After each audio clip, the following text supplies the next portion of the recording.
কি বাবা? আসসালামু আলাইকুম ভিউয়ার্স, কেমন আছো সবাই? আশা করি সবাই অনেক অনেক ভালো আছো, আমিও ভালো আছি।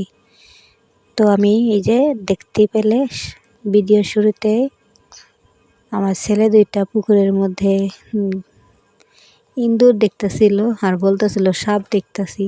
তো তারপর ওদের ডেকে এনে আমি বললাম যে কয়েকটা বড়া বানাই।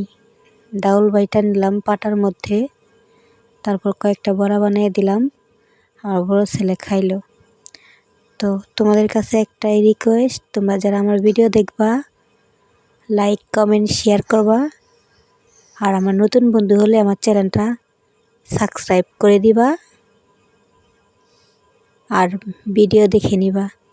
আল্লাহ হাফেজ, ভালো থেকো সবাই।